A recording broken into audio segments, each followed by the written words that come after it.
ভেনিসের কার্নিভালের সেরা বৈশিষ্ট্যই হলো মাস্ক বা মুখোশ, কিন্তু সেই ঐতিহ্য কি আজ হুমকির মুখে?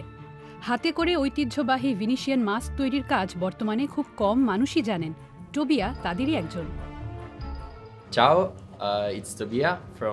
ভেনিসের ট্রাজিকমিকা কর্মশালা থেকে টোবিয়া বলছি। আমি শহরের অন্যতম শেষ মুখোশ প্রস্তুতকারকদের একজন।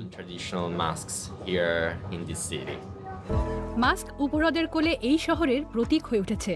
পর্যটকদের সুভেনির হিসেবেও সেই মাস্কের চাহিদা রয়েছে। সেগুলির মধ্যে বেশিরভাগই বিদেশে তৈরি সস্তার নকল। এর ফলে শিল্পী ও কারিগরদের ক্ষতি হচ্ছে। শহরের প্রাচীন অংশে এক ওয়ার্কশপে টোবিয়া দালস্তো নিজের হাতে প্রতিটি মাস্ক তৈরি করেন। প্লাস্টারের এক ছাঁচ দিয়ে গোটা প্রক্রিয়া শুরু হয়। তার মধ্যে নানা স্তরে একাধিক উপকরণ বসিয়ে মাস্ক তৈরি করা হয়। প্রথম স্তরটি সবচেয়ে গুরুত্বপূর্ণ, কারণ সেটাই সবচেয়ে বাইরে দেখা যাবে। সেটা পশমের তন্তু দিয়ে তৈরি নরম কাগজ। মাস্কের সব খুঁটিনাটি বৈচিত্র্য তুলে ধরা জরুরি।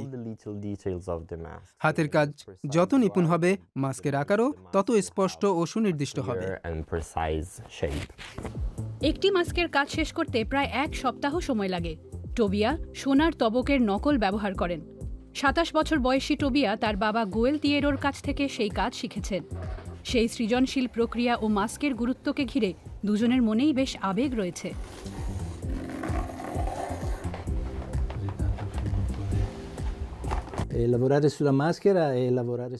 মাস্ক তৈরির কাজ অনেকটা একজন মানুষ করে তোলার কাজের মতো।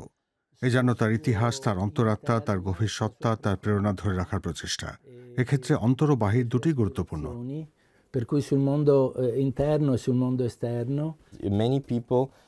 অনেকে মাস্ক দিয়ে নিজের মুখ ঢাকার চেষ্টাকে নেতিবাচক ও ভুয়া মনে করেন, অথচ ঐতিহ্য অনুযায়ী ভেনিসের মাস্ক ঠিক এর বিপরীতটাই করে। নিজের পরিচয় গোপন করে, ছদ্মবেশ ধারণ করে নিজের অন্তরের অভিব্যক্তি তুলে ধরার সুযোগ পাওয়া যায়। অর্থাৎ মাস্ক নিজেকে লুকানোর বদলে নিজেকে দেখানোর একটা উপায়। ভেনিসে মাস্কের দীর্ঘ ঐতিহ্য রয়েছে। ত্রয়োদশ শতাব্দীতে ধনী এই বাণিজ্য শহরের বাসিন্দারা নিজেদের মুখ ঢাকতে শুরু করেন। এভাবে নিজের পরিচয় গোপন করে কার্নিভালের সময় সাময়িকভাবে সামাজিক গণ্ডি দূর করতে পারতেন তারা। বাউটা মাস্ক অন্যতম ঐতিহাসিক মডেল, যা দিয়ে গোটা মুখচ্ছবি ঢেকে ফেলা যায়। দেখতে পুরুষালী হলেও যে কেউ সেটা পরতে পারে। পুরুষ, নারী, ধনী, দরিদ্র, ব্যবসায়ী, যাজক, যে কেউ। কার্নিভালে দীর্ঘদিন ব্যবহৃত আরেকটি মাস্কের নাম মোরেতা। সেটা নারী সুলভ মাস্ক। যেমনটা দেখছেন, সেটির মধ্যে কোনো সুতা, কোনো কাঠি নেই। সেটা কিভাবে পরা হতো, সেই রহস্য পেছনে লুকিয়ে রয়েছে। ছোট এই বোতাম কামড়ে ধরে সেটা পরা যেত। 1797 সালে নেপোলিয়ন ভেনিস দখল করার পর কার্নিভাল নিষিদ্ধ ঘোষণা করেন। তখন মাস্কও বিস্মৃতির গহ্বরে তলিয়ে গেল। সেই 1970-এর দশকে গুয়ালতিয়েরো দালস্তো এক দল শিল্পীর সঙ্গে মিলে সেই ঐতিহ্য আবার ফিরিয়ে আনেন। Diciamo che è stato un lavoro di gruppo ভেনিসের আরো বয়স্ক কারিগরদের সঙ্গে মিলে আমরা টিম হিসেবে অনেক ধরনের চেষ্টা চালিয়েছিলাম। তাদের পেশা একেবারে ভিন্ন হলেও মাস্ক তৈরির ক্ষেত্রে তাদের আইডিয়া ও তাদের ক্ষমতা কাজে লাগানো হয়েছে।